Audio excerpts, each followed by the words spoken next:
In the late 1800s, influenza or the flu was a serious threat. People were desperate for a cure.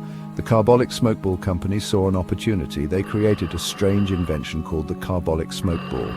This ball was filled with carbolic acid, a substance believed to fight germs. The company was so confident in their product that they made a bold promise.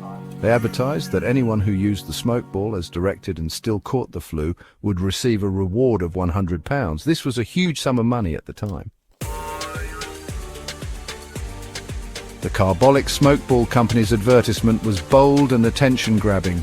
It stated that the smoke ball was a sure way to prevent influenza. They even deposited £1,000 in a bank account as a show of good faith, demonstrating their seriousness about the reward. This advertisement, published in newspapers across England, was a direct challenge to the public. The company was essentially saying, "We are so confident in our product that we are willing to bet on it." Extra. Read all about the Carbolic smoke ball. Prevents influenza, guaranteed, or get £100. Among the readers of this advertisement was Mrs. Louisa Carlill.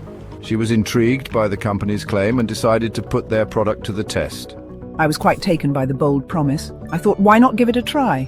Mrs. Carlill purchased a Carbolic smoke ball and diligently used it as instructed for 2 months. Despite her efforts, Mrs. Carlill contracted the flu. She believed that the Carbolic smoke ball company had not lived up to their promise, and she was determined to claim the £100 reward. I followed their instructions to the letter, yet I still fell ill. They owe me that reward, and I intend to get it. Section 4. The battle in court. I contacted the Carbolic smoke ball company, demanding my reward. We refused to pay. Our advertisement was not a serious contract, merely a marketing gimmick. This difference in opinion led to a legal battle that would become a landmark case in contract law. The case went to court, where Mrs. Carlill argued that the company's advertisement constituted a binding contract. By using the smoke ball as directed and still contracting the flu, I fulfilled my part of the agreement. The advertisement was not a formal offer. We can't be held responsible for every individual who used our product and got sick. And so the courtroom drama unfolded. Section 5. A landmark decision. The judge in the case ultimately sided with Mrs. Carlill in a landmark decision. He ruled that the Carbolic smoke ball company's advertisement was indeed a legally binding offer. The judge's reasoning was clear. The company's advertisement was specific in its promise of a reward, and Mrs. Carlill had accepted that offer by purchasing and using the smoke ball as directed. This decision established important legal principles that continue to shape contract law today.